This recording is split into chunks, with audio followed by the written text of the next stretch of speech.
Jonathan Ashworth to ask his urgent question of Secretary of State for Health. Jonathan Ashworth. Thank you, Mr Speaker. He asked the Secretary of State to update the House on its response to coronavirus. Secretary of State.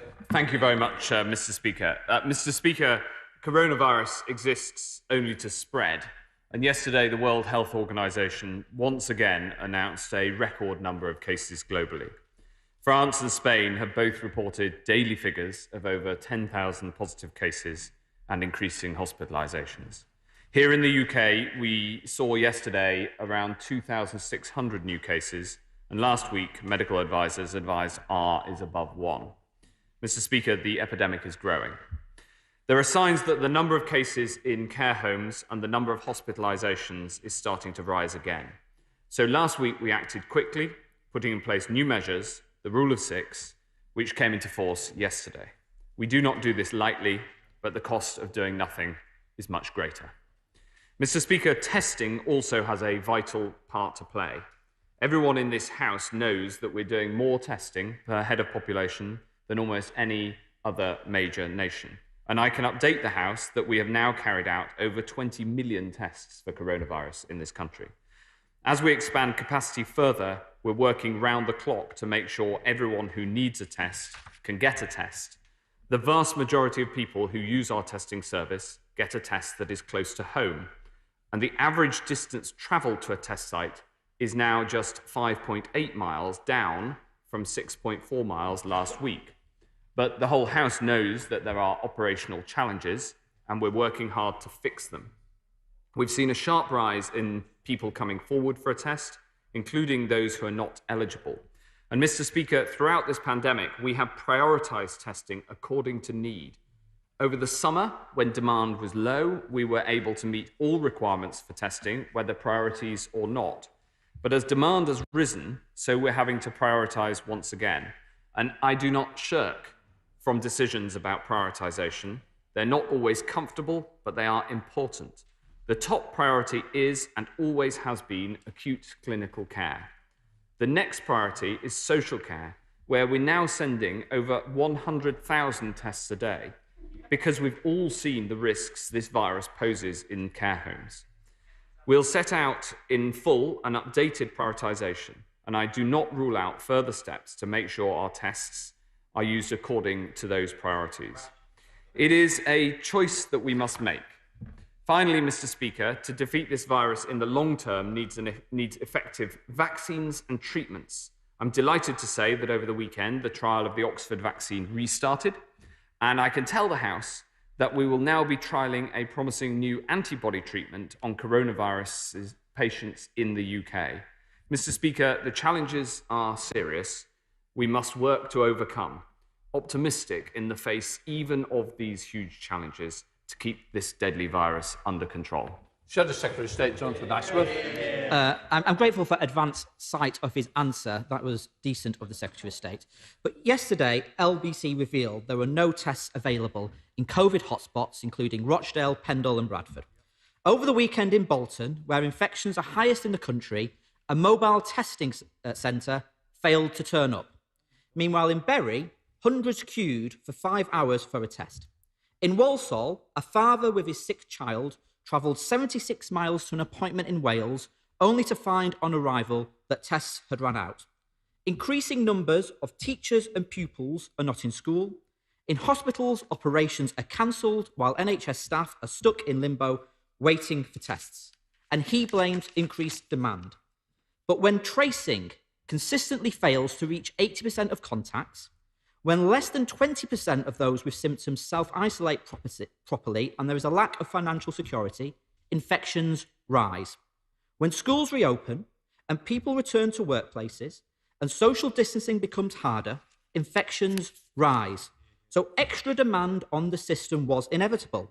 So why didn't he use the summer to significantly expand NHS lab capacity and fix contact tracing?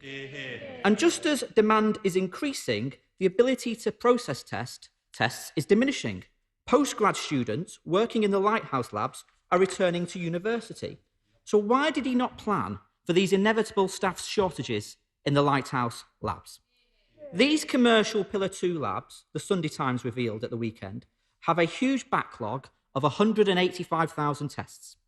Thursday's data revealed that 65,709 test results were not returned by the end of the week. Care home residents now wait an average of 83 hours for their result. The Prime Minister promised us a 24-hour turnaround for results. So what is going on? And what is the current backlog? And what is the time frame for clearing it? We were promised a world-beating system, Mr. Speaker. So why are we sending tests to Germany and Italy for processing? But most importantly, people want to know when they will get a test and when this mess will be fixed. Yeah. Today, there will be thousands of ill people trying to book a test only to be told none are available. So when will people be able to book a test online again, or has the online booking system been deliberately disabled? When will ill people no longer have to travel hundreds of miles for a test that should be available on their doorstep? When will pupils and teachers out of school get access to testing so they can get back to school? And when will NHS staff access regular testing so they can focus on their patients, not be sat at home? Mr. Speaker, we are at a perilous moment. Imperial College estimates the virus is doubling every 7 to 8 days. We all want to avoid further restrictions or another national lockdown. But when testing breaks down, contact tracing breaks down, and the growth of the virus cannot be tracked. The Prime Minister promised us whack-a-mole, but instead his mallet is broken.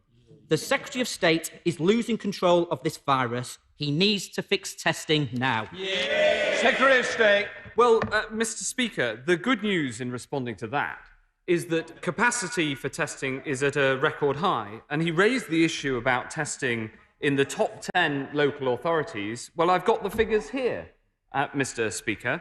We processed yesterday 9,278 tests just in the Pillar 2, so outside of the NHS testing capacity, in just those top 10 local authority areas. Just yesterday, we processed 1,428 tests in his own local authority area. So the good news is that the capacity is at record levels and that record numbers of people are able to get tests. Now, I don't deny that it is an enormous challenge. And when you have a free service, it's inevitable that demand rises. The challenge is to make sure that we prioritize the tests we have as a nation to those who most need it. And that's what I set out in my answer. He asked about the backlog. The backlog is actually falling and is less than 1 day's test processing capacity.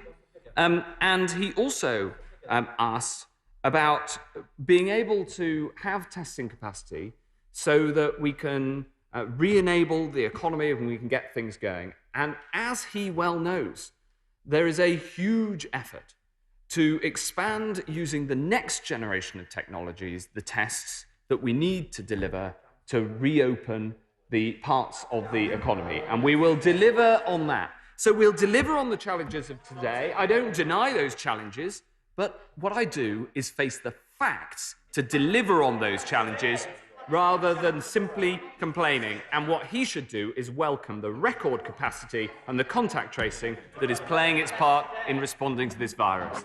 Let's come to the chair of the Select Committee, Jeremy. Thank you, Mr. Speaker. A week ago today, the Secretary of State told the Health Select Committee that he expected to have this problem solved in 2 weeks.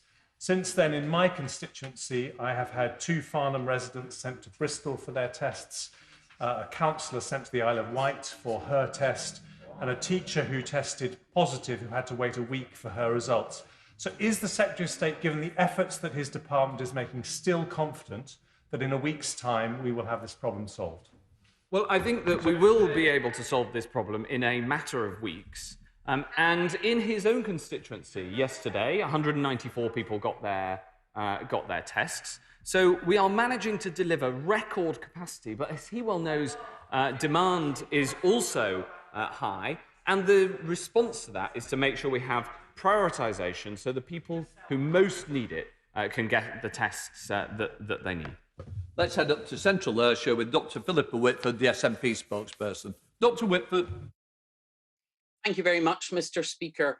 with COVID cases doubling every week, it's clear that laboratory capacity for diagnostic testing is not keeping pace with demand, and this is leading to testing slots being cut.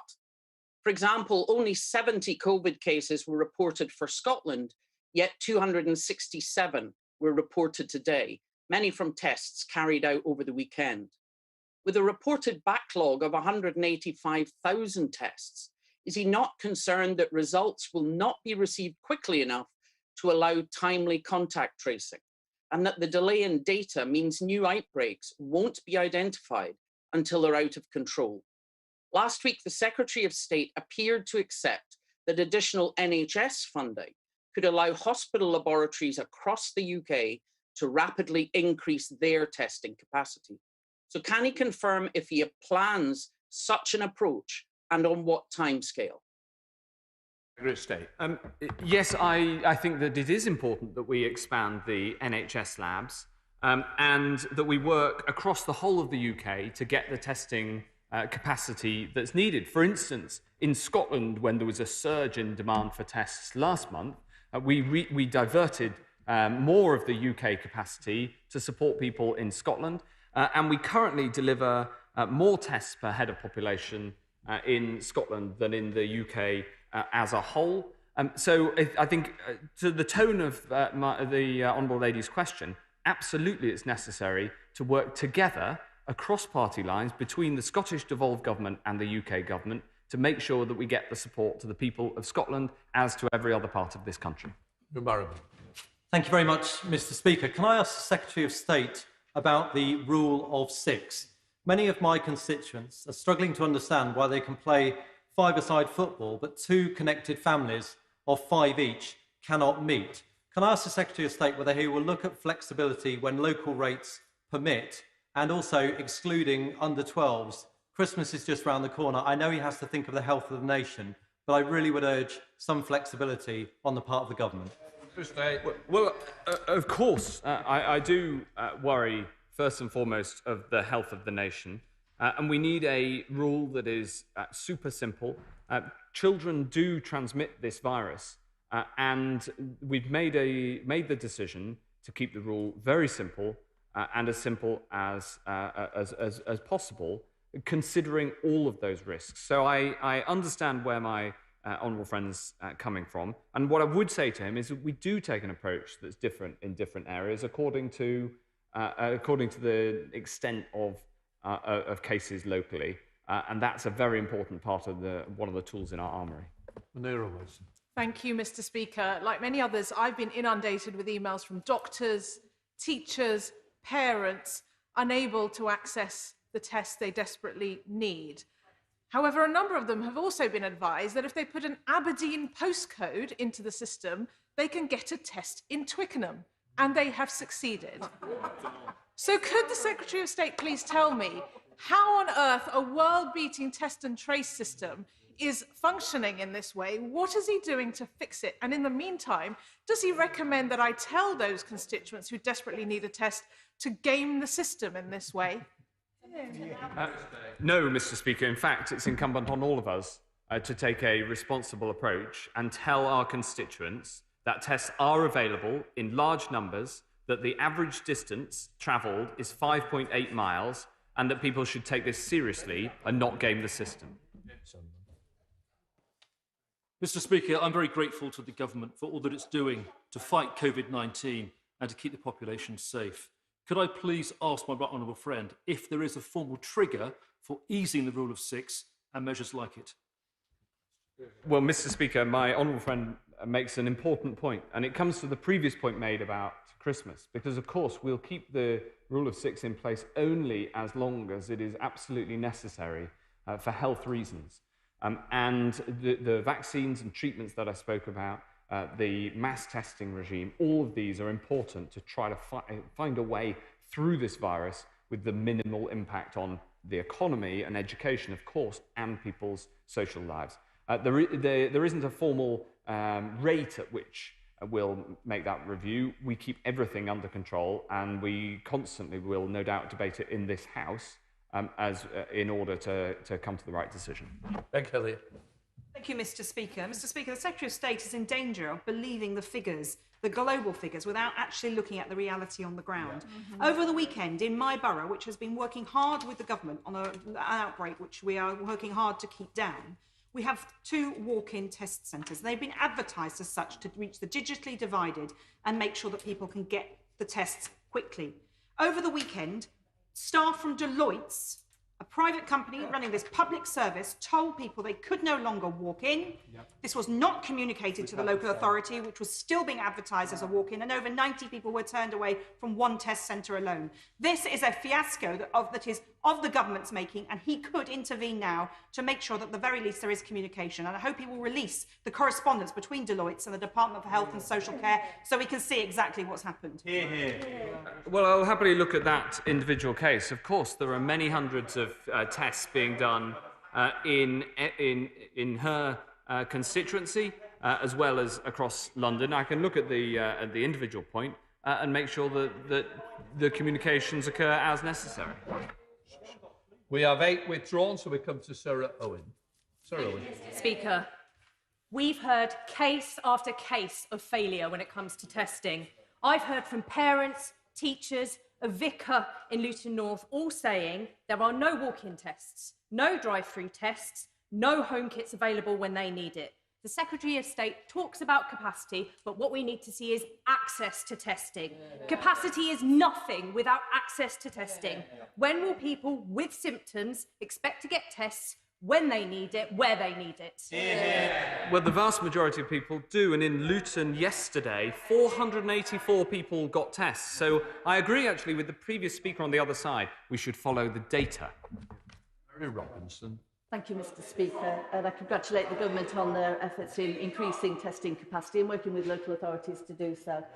However, soaring COVID cases in Greater Manchester have meant that there are some people who are still and now unable to get the testing that they need. We know that children are back in schools now and that schools are natural incubators of colds and tummy bugs, which do mimic some of the COVID symptoms. As the flu season now starts running, will the government also look at the guidance that it is giving to schools and to people about how we could go access those tests? Yes, absolutely, Mr. Speaker. Of course I'll do that. And we have put significantly more testing into Stockport and my honourable friend's constituency, 720 tests just yesterday. One of the reasons for that is because of the higher rates in Greater Manchester. The point she makes about schools is very important. Not just that, to get the capacity so that tests can be there for when there is a positive, somebody has the positive symptoms of coronavirus, but it's also incumbent on schools to send pupils for testing only when they have the symptoms of coronavirus, to make sure that we can prioritise that testing for the symptomatic people who really need it. Chris Bryant. I'm enormously grateful to the Secretary of State for the help that he provided over the weekend with Vaughan Gething and with the Minister as well, trying to get the mobile testing centre in Porth which is now moved to Clydach, fully functioning in the Rhondda. But not least because we have a very high number of infections at the moment, and we're just trying to work out what the specifics of that look like in terms of potentially a lockdown. But I do say to him that today, the best part of 60 people turned up for a test when they had made an appointment in Abercunnan, and they were told that there are no test kits. There might be some available this afternoon. They should come back and try again later on today.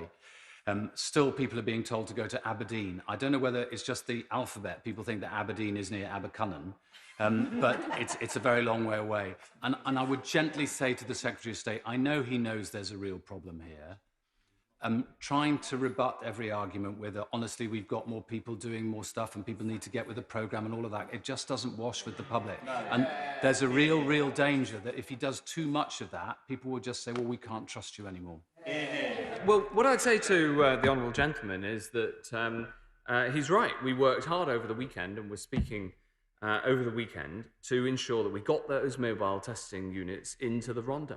And there is a significant outbreak, and it shows actually the effectiveness of people working together to deliver solutions.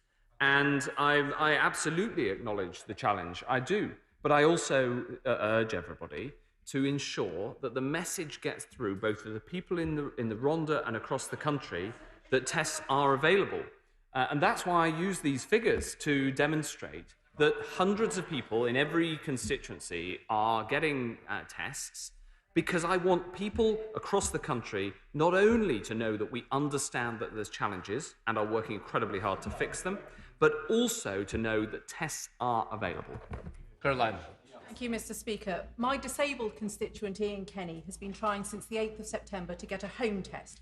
He cannot drive, so can't go to one of the test centres. He has symptoms, but has been told there are no home tests available. Until such time as he can prove he does not have COVID, he cannot access the hydrotherapy he needs, and he cannot go back to work.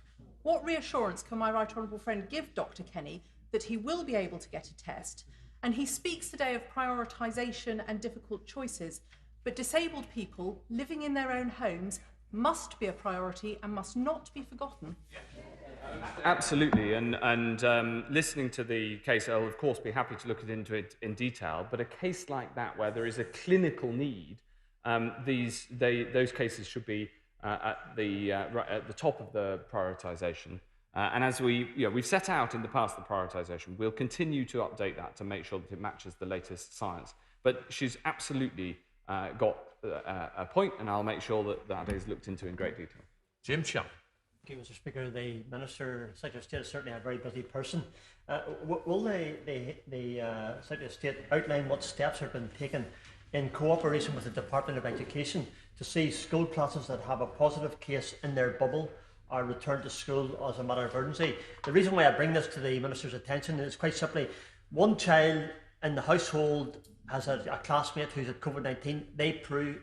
They are tested and are proved not to have it. They're sent home with their mother, but other children in the household in the same houses go to different classes in the school. It seems a bit absurd, doesn't it? Well, if somebody tests negative in a school environment like that, then in the case that he gives, then of course the school can carry on as normal because there isn't a sign of COVID. I'll make sure that the guidelines around exactly that circumstance are, I'll double check that they're clear, and I'll speak to the Department for Education. So Desmond Swain. To what extent is there a possibility that it is the exponential increase in testing itself, in identifying genuine new cases, and the very significant possibility of false positives that is giving a distorted impression of the trajectory of the disease? Well, I like my right honourable friend very much, and I wish it were true. The reason that we have the surveillance testing done by the Office for National Statistics is to ensure that we're constantly looking on a national representative sample at what the case rate is, as well as, of course, using the tests. And as we increase the testing numbers, inevitably we'll find more of the cases that are there. That ONS survey published on Friday does show a rise in the numbers, commensurate with the rise in the numbers of tests that have come back positive, and that does take into account this point about false positives, which is a very important one. Thank you very much, Mr. Speaker. There is work underway to set up a walk-through testing centre at Glasgow Caledonian University in my constituency. But with universities returning just now, what additional capacity is being put in place to deal with what could be an additional surge of testing processed? Yes. We are working with universities to try to ensure that there's testing available as appropriate. It has to, of course, follow the wider prioritisation. But right across the UK, making sure that universities are ready for the return, including with testing where that's appropriate, is obviously a very important subject that we're working on right now. We now come to Chris Grayling. Speaker, my constituents are also sharing the same experiences as the member of South West Surrey, so I really would encourage my right honourable friend to do everything he can on testing capacity. But can I ask him about the rule of 6? If you are lucky or unlucky enough to have 4 very young children, under these rules you're not actually allowed to meet another household at all. And I do hope that the government will keep these rules under careful review and to look at every way possible of making them as fair as possible for every family. Yes, I do understand. I do understand the point that my right honourable friend is making, and we do understand the impact that these rules that we have to put in place have. It's the same around the world, that the rules needed to be put in place to deal with the pandemic are not pleasant ones or ones anybody would want to have enforced, but they are unfortunately necessary in order to save lives, and sadly we're seeing the consequences, including in some of our closest neighbours, of what happens if you don't take the action that's needed. Rosie Duffy. Mr. Speaker, whilst I'm sure that many ordinary people were thrilled to learn that the government's rule of 6 does not apply to so-called sports such as grouse shooting, where up to 29 people can mingle, expectant mothers in my constituency and across the country are unable to take their partners to crucial checks during pregnancy. Currently, individual health trusts are left to make decisions on this, leading to a postcode lottery. Isn't it time that the government stop passing the buck like they did to school leaders and instead provide national leadership across the country on matters as vital as maternity care? Yeah. Well, I've a huge amount of sympathy with the case that the Honourable Lady makes, and in fact, last week we changed the guidance on this to allow for much more, for partners to go with pregnant women to these sorts of tests, and of course to the whole of the birth. My honourable friend, the minister responsible, the member for Mid Beds, is leading on this, and we've made some significant progress in the last week. I also commend the campaigners who are pushing so hard to make sure that each hospital follows that new guidance, and so that people can have a loving partner with them during those very special moments. Stephen Crow. Thank you, Mr. Speaker. On the rule of 6, I completely agree with my right honourable friend about the importance of clarity and simplicity, and we saw early on in the pandemic some of the problems that arise when you have different rules kicking in different parts of the United Kingdom. So on that point, is there not a really strong case for having one simple, understandable rule of 6 that applies right across the country, and actually one that has high levels of public support? And to that end, would I encourage him to keep an open mind about the rule of 6 that's in place in Wales and in Scotland, and the exemption of small children? Well, I absolutely keep an open mind on all of these things. We constantly are looking at the evidence and the data and updating policy accordingly. We've made the decision on the basis that I explained. But I also, of course, I understand the other point of view. But the cause of simplicity was and clarity of explanation was the case that won the day. Stephanie Peacock. Thank you, Mr. Speaker. My constituent in Barnsley has been trying for 7 days to get a test for her teenage son after he was sent home from school with a temperature.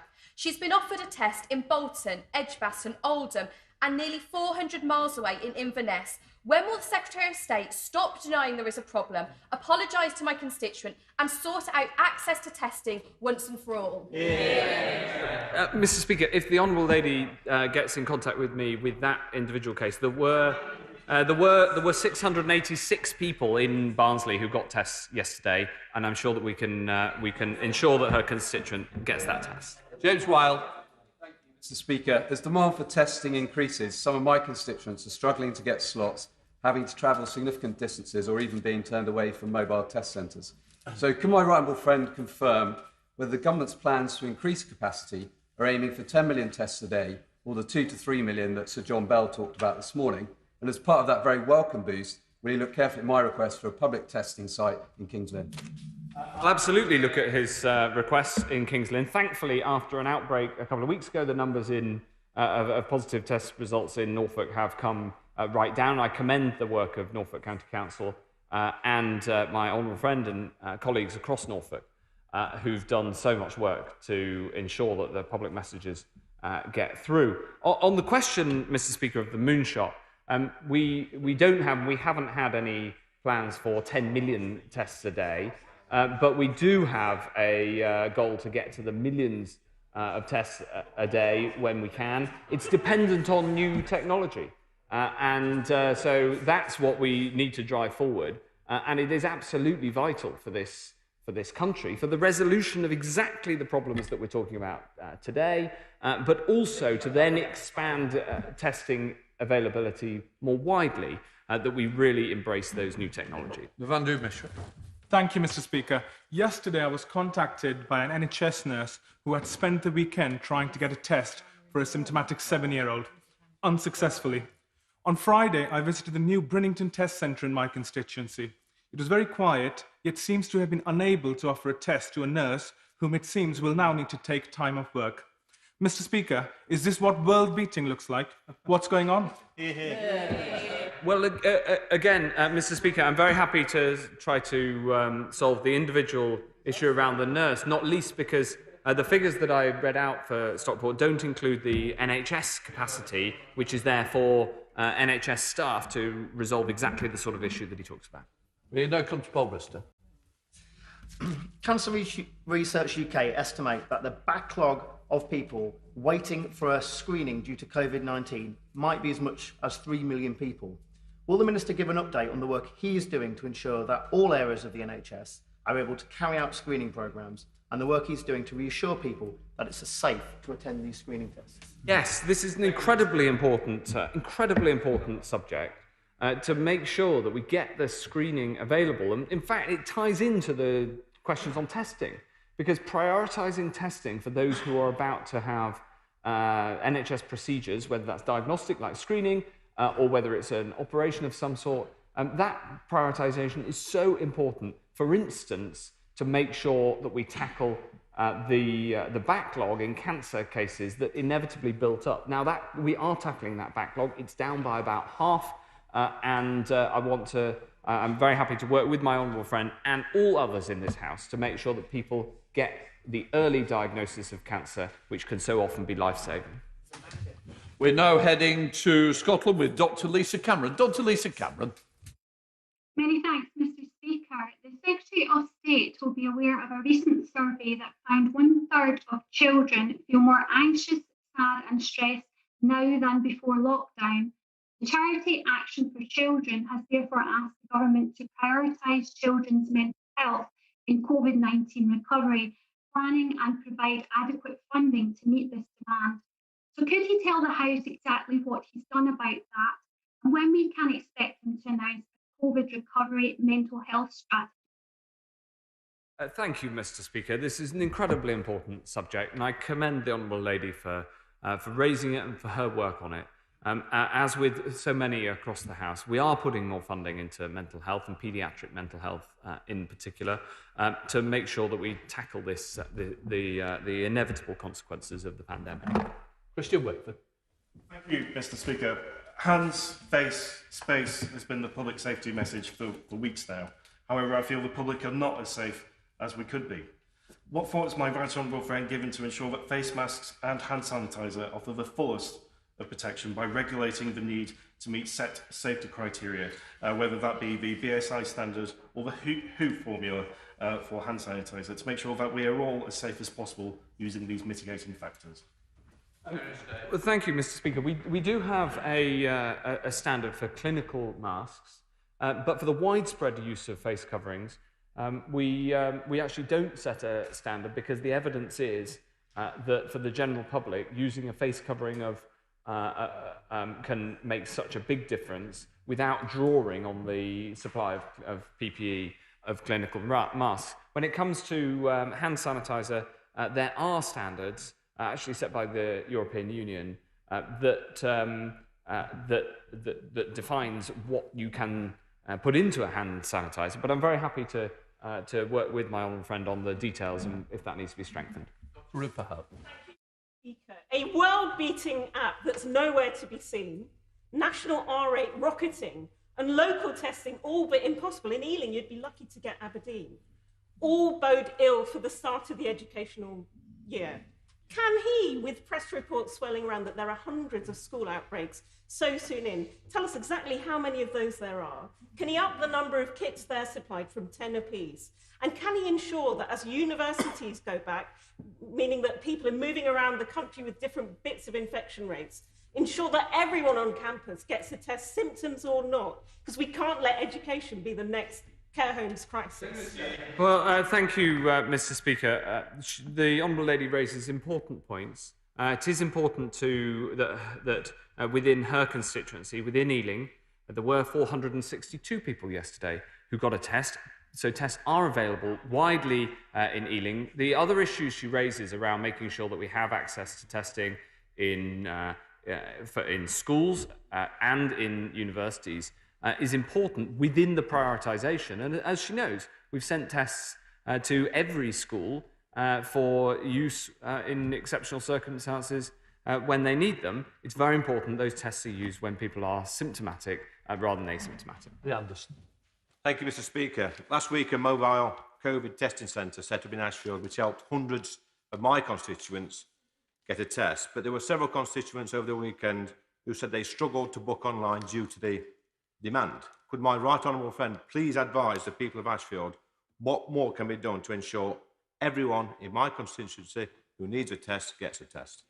Well, we have put in that extra capacity into Ashfield that he talks about.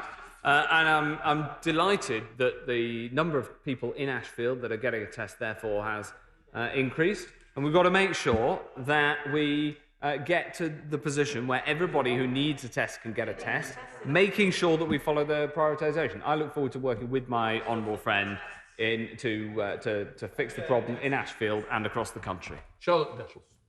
Thank you, Mr. Speaker. In Warrington, we have seen spiking numbers with over 200 confirmed cases for the most recent weekly figures. Our rate is now the 6th highest in England. We have real issues with demand for testing far outstripping local capacity. So can the Secretary of State please outline what additional support he will give Warrington Borough Council to increase our testing capacity so that we don't have to go back into lockdown like our Greater Manchester neighbours? Hear, hear. Yes, absolutely. She's quite right to raise the concerns in Warrington with the increase in numbers of people testing positive. And I'm very happy to work with her and the Warrington Council and my honourable friend, the member for Warrington South, to make sure that we get the best possible response, including putting in that extra testing. Mr. Speaker, traditionally the start of the autumn term is the peak for returning school children, showing signs of colds and sniffles. And I'm now increasingly getting reports from my constituency of young children being turned away or returned from nurseries and primary schools if they're displaying any cold symptoms. And I'm afraid I have to tell the Secretary of State that testing is not at a record high in my constituency because of capacity being moved up north and to hotspots. And that's despite Worthing now being on the watch list because of a single outbreak of 23 people not abiding by the regulations. And I heard yesterday from a constituent referred from the Sussex coast all the way to Aberdeen. Can he not forget those very young children and the huge impact they can have on families and schools if testing is not properly available for them? Well, yes, of course. It's so important in Worthing, as across the rest of the country, that we prioritise the testing that we've got.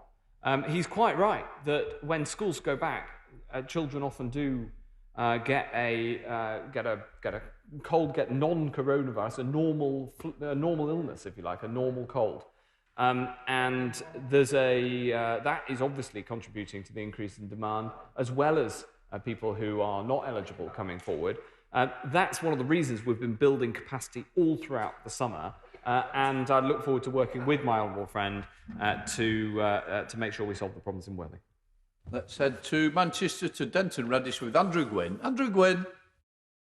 Greater Manchester is a COVID hotspot. The nearest testing centres to me are Hyde, 1.5 miles, Ashton, 3 miles, Brinnington, 3 miles, Bellevue, 4 miles, Etihad Campus, 5 miles, Oldham, 9 miles, and Manchester Airport, 11 miles. There might be testing there, but local people can't get slots. Instead, too many of my constituents have been allocated Telford, a 152-mile round trip, Llandudno, 174 miles, Leicester, 216 miles, Glasgow, 450 miles, and Aberdeen, a 716-mile round trip. My constituents don't want to become super spreaders, so why is this world-beating system going so spectacularly wrong for them?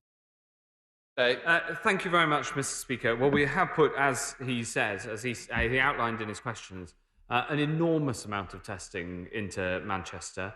There's availability in Manchester because of the prioritisation of testing, because it's such an outbreak area, would put a huge quantity in.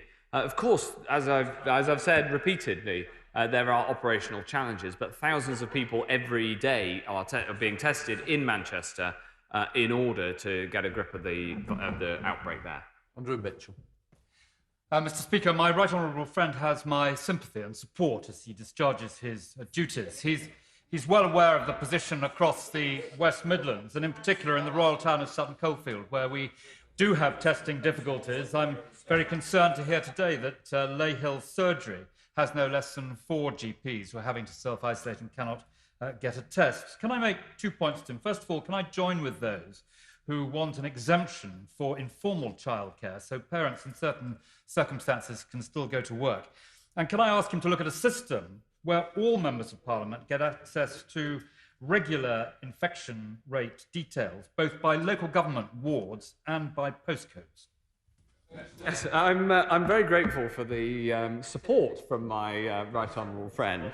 I'm working very closely with him and with the other Birmingham MPs, because there is a serious challenge in Birmingham and other parts of the West Midlands. On the point about getting the data down to a ward level, I will absolutely ensure that he gets that data.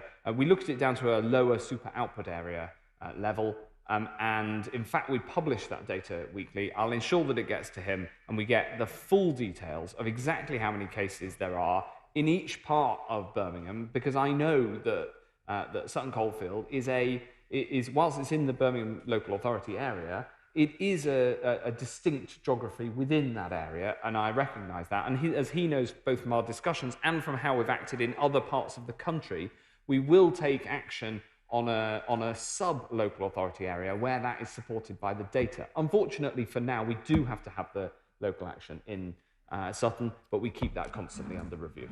Baron? Thank you, Mr. Speaker. Has he seen today's analysis revealing the terrifying scale of the backlog in cancer treatment and diagnostics? It is now clear that it would take the system operating at 135% capacity for 6 whole months just to catch up with where we were in March. Until then, the tragic reality is that people in my constituency and around the country will unnecessarily be losing their lives. So I beg him to urgently meet with the clinician-led Catch Up with Cancer campaign so that we can give him the solutions to boost cancer services and save tens of thousands of lives. Yes, I'm very happy to meet with the campaign. Of course I've seen the reports. I feel very strongly about this. We have worked very hard to get through the backlog, and we are making progress against that backlog. But nevertheless, anything we can do to speed that up, I'm happy to look at, and so look forward to listening to the details of what we can do. Robertson. Thank you, Mr. Speaker. As my right honourable friend knows, sporting venues are suffering financially because of the restrictions, and it doesn't help when planned pilot events are cancelled at the last minute. Could you tell me who takes the decisions on whether to allow pilot events to carry on or not? Is it taken centrally or locally, or a combination of both? Because there is a feeling that there's some confusion. Well, my colleague, the Culture Secretary, is responsible for the programme of pilot events. Of course, for a pilot event to go ahead, it both needs the support of the local council and to be advised as COVID secure by Public Health England. So DCMS take the lead. Of course, I understand the impact. As the MP for Newmarket, one of the 4 towns in my constituency relies on sports for the livelihoods of thousands and thousands of my constituents. So of course I understand that impact in exactly the same way as the MP for Cheltenham Racecourse that my honourable friend does. I speak a lot to the Culture Secretary and the Prime Minister about this subject, and I hope we can get as much going as fast as possible, but safely. Steve McCabe.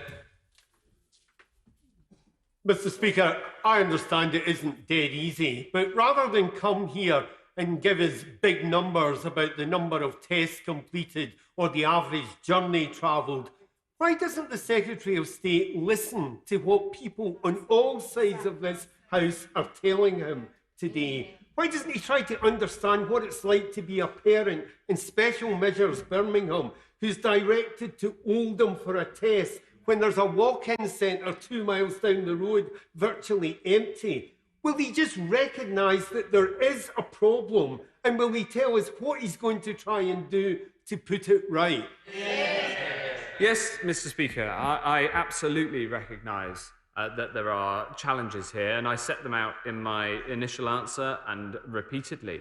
I just urge colleagues on all sides of the House and the honourable gentleman, who I have huge respect for, that also we are only going to solve these problems if we use the data as our guide. Thank you, Mr. Speaker. I have constituents in Scunthorpe who have struggled to access a face-to-face GP appointment. Can my right honourable friend reassure those constituents that should they need one, they'll be able to have one? Thank you. Yes, there is no greater supporter than me for the ability to access medicine by telemedicine. It's an incredibly important option that's available and should be a choice for our constituents. And we have made the access by telemedicine as the default method, unless there's a good clinical reason not to. It is, however, as I've always set out, critical that there is face-to-face access as well. And so the NHS has written to all GPs to explain that whilst telemedicine should always be available, and that option should be available where it's clinically right, also face-to-face appointments should always be available and are absolutely necessary. It's the combination of the two that is the future of the NHS. John Speller.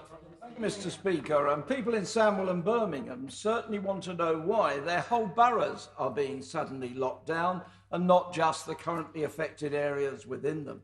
But they also need a plan as to how we are going to contain the virus without paralysing society and the economy, as we may have to coexist for years with the virus, as countless societies and countries have had to live with many awful diseases over millennia and even now today.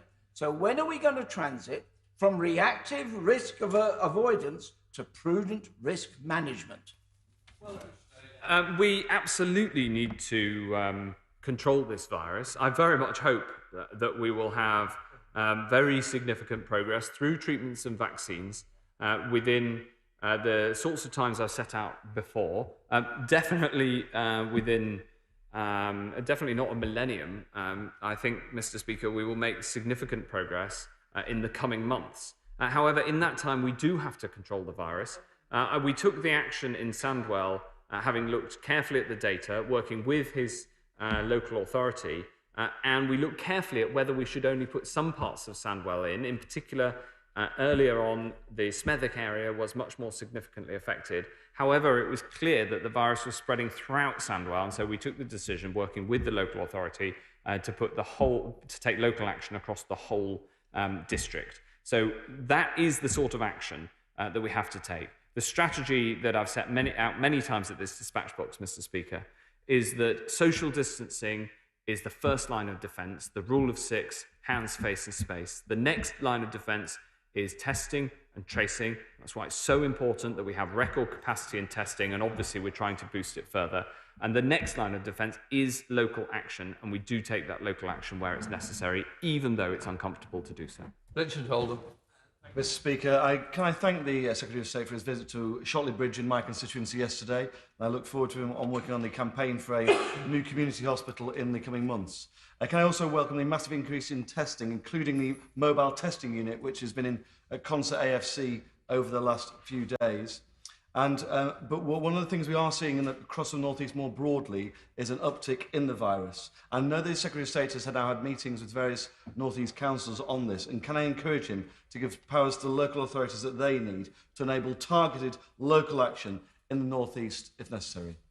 Well, Mr. Speaker, it was a real pleasure to be in Shotley Bridge yesterday and to meet my honourable friend there, and also to visit Shotley Bridge Hospital. And as he knows, as well as the whole House, we will build 40 new hospitals, and so it was very interesting to see the plans that were put in place. I will absolutely take away his point about the rise in the cases in the northeast. The 7 northeast councils have written to me with a proposal for how we should tackle the increase in cases there. And I've been studying that proposal and will make an announcement as soon, Mr. Speaker, as a decision has been taken. Thank you very much, Mr. Speaker. Given what we've heard so far about people in England registering as coming from Aberdeen and perhaps other places, is he not concerned, as I am, that this may completely undermine the data and any resultant decisions taken to act on and manage what might appear to be a Scottish outbreak? Obviously, I talked to the Scottish Government, who are responsible for local action in Scotland, and we work as closely as we can to try to bring both the UK capacity to bear and the local capacity. We have put much more testing into Aberdeen, which is right, and I support the Scottish Government in the action that it takes in order to bring the cases down there. Scott Mann. Thank you, Mr. Speaker. Can I congratulate the Secretary of State on the biggest testing regime in this nation's history? 20 million tests is a monumental feat. However, that being said, it would be wrong for me not to highlight the calls that we've received into my office at the tail end of last week and yesterday with people in Cornwall unable to access a test. So can I ask him what progress he's making in expanding the number of tests in Cornwall so that my constituents can get access to them? Yes, there is over 600 tests a day in the last couple of days in Cornwall. So people in Cornwall can access tests, and it's very important if they have symptoms that they continue to do so. But I, of course, acknowledge the challenges that have been faced as well. And we want to increase capacity for testing right across the board. I'm really pleased to say, Mr. Speaker, sometimes we have to discuss difficult issues in this House, but I'm really pleased to say especially with so many people having gone to Cornwall over the summer, because it's such a wonderful place to have a summer holiday, as I can personally attest, that the case rate in Cornwall has stayed really low since then. And I pay tribute to everyone in Cornwall for the work that they're doing on social distancing, on hands, face and space, and being cautious and careful to stop the spread of this virus. And let's hope that it remains so. Thank you, Mr. Speaker. There are 3 testing centres in Coventry, but constituents have told me of their distress and their despair that they can't access a test. Some can't book a test anywhere, while others have booked only to be turned away at the centres, and there are cases of people in Coventry being directed as far away as Inverness. The government has had 6 months to get testing sorted, but this is a complete, utter farce, and the Secretary of State, quoting figures, isn't good enough. So when will this mess be fixed, and when will my constituents be able to access the tests that they need? Thank you very much, Mr. Speaker. Well, of course, as she well knows, we're working to both increase capacity and ensure that we have prioritisation so that the people who need the test most can get access to those tests. I'm sure she'll agree with me that it is very important both to listen to voices and to the stories of those people who have had difficult experiences, but also to make sure that we look at the facts on the ground. There were 762 people yesterday who got a test in Coventry. That's an increase over the last week. I'm really pleased that we're able to get hundreds of tests a day in Coventry, but I also appreciate that we need to keep expanding capacity. Andrew Simon. Really keen that we proceed on the basis of reliable and agreed evidence. So what would the Secretary of State say to people who point to Sweden as an example of how we can control the virus and minimise the impact on the economy and our social lives? Well, I've looked very closely at the situation in Sweden. The challenge is that in Sweden they did bring in significant laws curtailing social activity. And also the population of Sweden followed a lot of guidance that wasn't enforced by law more closely than has been the case in almost any other country in the world. The case rate in Sweden was higher than other geographically comparable countries. The conclusion I've come to is the approach that we're taking here, where we learn from similar countries and we look around the world and we take action where that's necessary, is the best way to both control the virus and to protect the economy. Because the design of the rule of six is to try to restrict the transmission where we see it happening most, which is in social circumstances, and protect the economy as much as is possible by keeping the economy open within those social constraints. So it's something that we're constantly vigilant to and looking at around the world for other examples where we might be able to make changes. And as he knows, we've made changes to our approach as we've learned throughout this unprecedented pandemic. We're going up to Ealing North with James Murray. James Murray. Mr. Speaker, my constituent Rachel has an 11-year-old daughter who came down with COVID symptoms on Sunday. Her family have spent days all self-isolating, desperately trying to book a test, and they were at one point directed to Wales, which is a 6-hour round trip. At the same time, Rachel has seen private tests for at least £140 and often much more that seem to be easily available. Does the Health Secretary think this disparity is acceptable? We don't recommend any private tests that are not signed off and verified. Therefore, we're providing tests in as many tests as we possibly can with a growing capacity. If he writes to me with the details of the individual case, I will absolutely look into it and make sure that one of the hundreds of tests a day that are being done in Ealing is available for his constituent.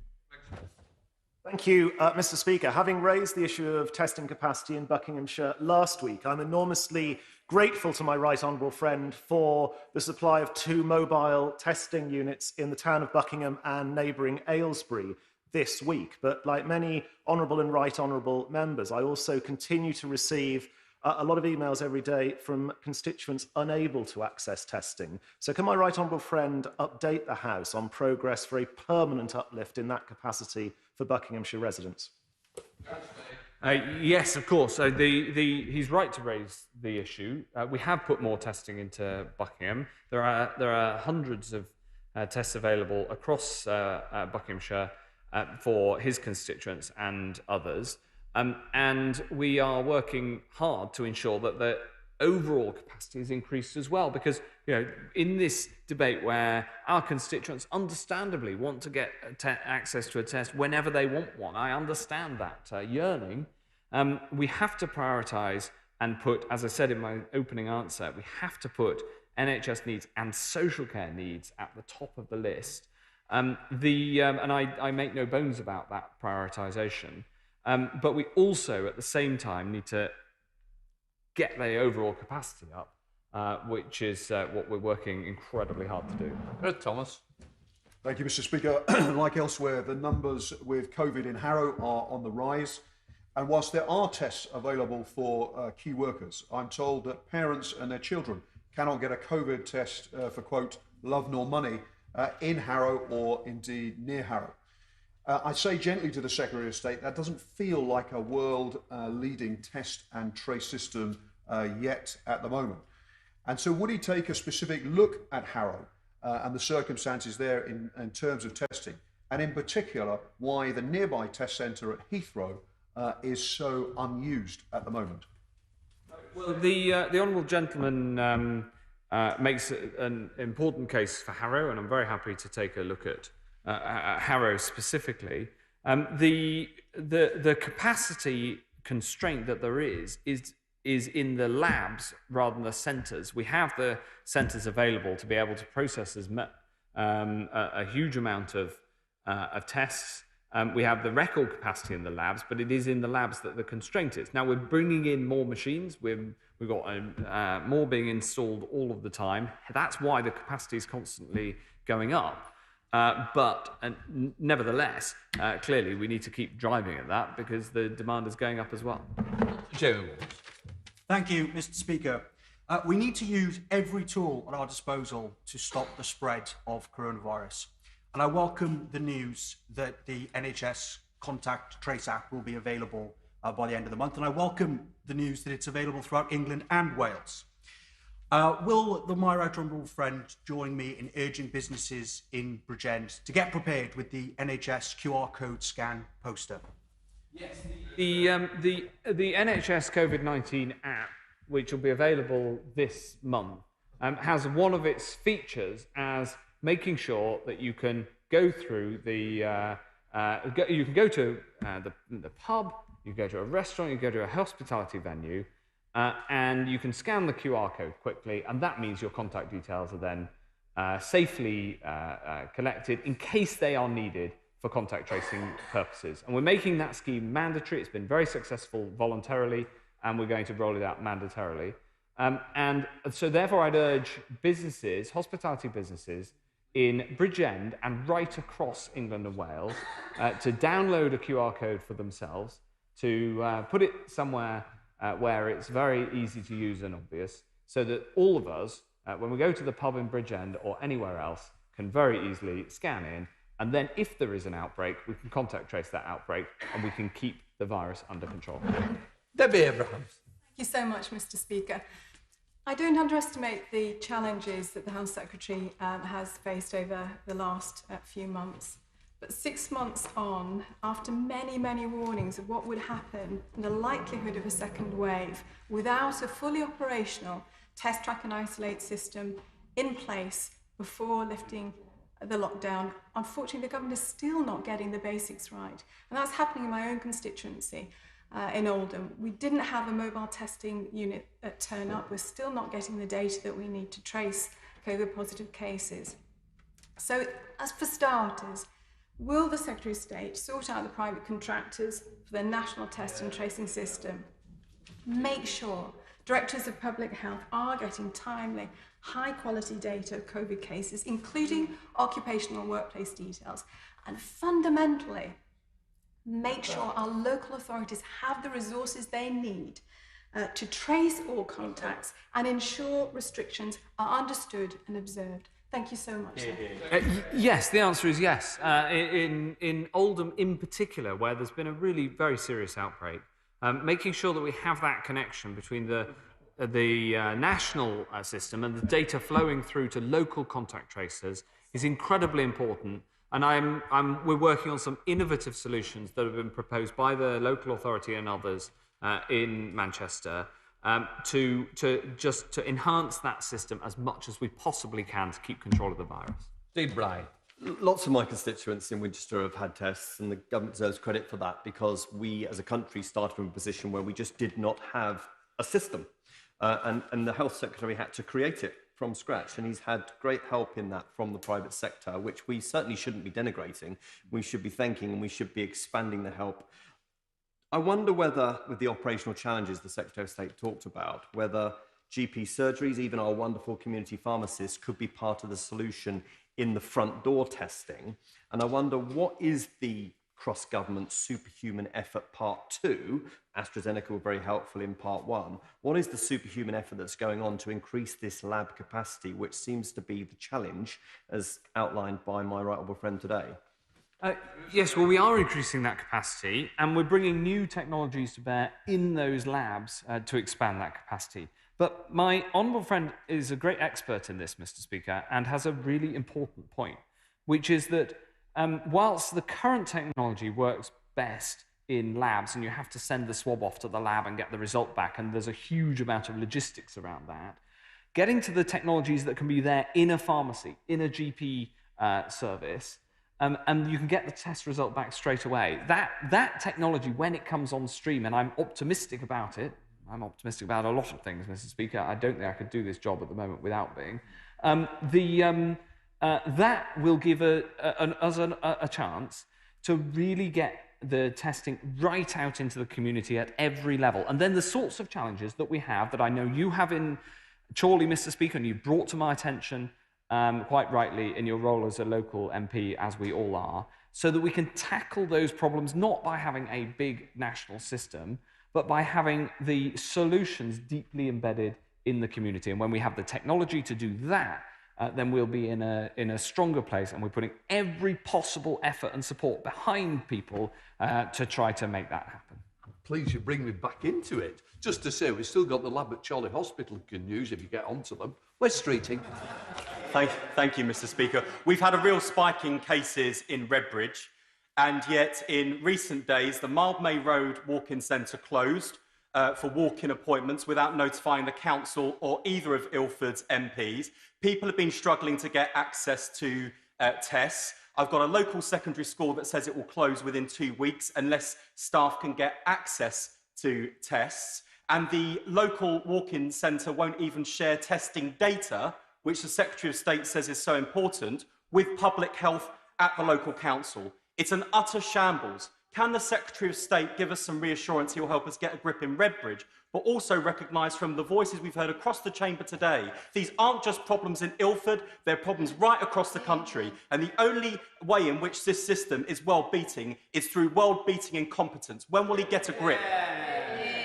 Well, absolutely. I'm very happy to look at the specific issues that he raises in Ilford. Actually, we have an extremely good working relationship with the London group, cross-party, and including the health professionals. And so I'm very happy to take that point offline and work on a solution specifically in Ilford with him. As he knows, the good thing is nationally we are seeing that increase in overall capacity, but because of the increase in demand, we are having to prioritise. Having said that, in Ilford, I want to make sure that, like everywhere, we can have access for tests for the people who need them, and that is the job day and night.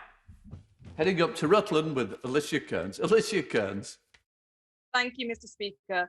Pregnancy can be one of the most surprising, exciting, but also traumatic experiences of a woman's life. That's why this week I launched a campaign with the Mail on Sunday calling for all NHS trusts to ensure that partners support pregnant women at all scans and all stages of labour. So please can my right honourable friend confirm that women across this country have the government support and that he will push NHS trusts to stand by pregnant women? Yes, Mr. Speaker, 100%. I strongly support my honourable friend, and I congratulate her on. Well, I know that. Well, somebody says her pregnancy. I hope that it's public knowledge. Well, it is now. I congratulate her on her pregnancy, so I know that she has a very strong interest in us getting this sorted. We did put out the extra guidance last week. It's been a pleasure to work with her on the campaign to make sure that all hospitals can follow that new guidance and make sure that partners can be there throughout each stage of pregnancy in a COVID-secure way, and that people can get the support that they need. Daisy Cooper. Thank you, Mr. Speaker. Coronavirus cases are on the rise in Hertfordshire, and yet in St Albans there are key workers, teachers, doctors, parents who cannot access tests, and they're frustrated for two reasons. One, because they can't get the test, but secondly, because this was utterly predictable. We knew there would be a surge in symptomatic cases, and we knew there'd be a surge in demand from key workers. So was any modelling actually done? And if so, will he publish it? Yeah. Well, of course, we've been increasing that capacity all the time and working throughout the summer to do that, to make sure there's as much capacity as there is. And the big change in capacity is going to come when one of the new technologies comes off. Mr. Speaker, that's why I'm so passionate about them, because that is what is going to be able to get us out of the situation of having to have prioritisation and instead getting a test to everybody who wants one, not just those who need them according to the clinical prioritisation. Final question, Jason McCartney. Thank you, Mr. Speaker. A local high school student was tested positive for COVID late last week. So when parents had children from the school over the weekend displaying symptoms, they quite rightly tried to book a test, but none were available on the portal.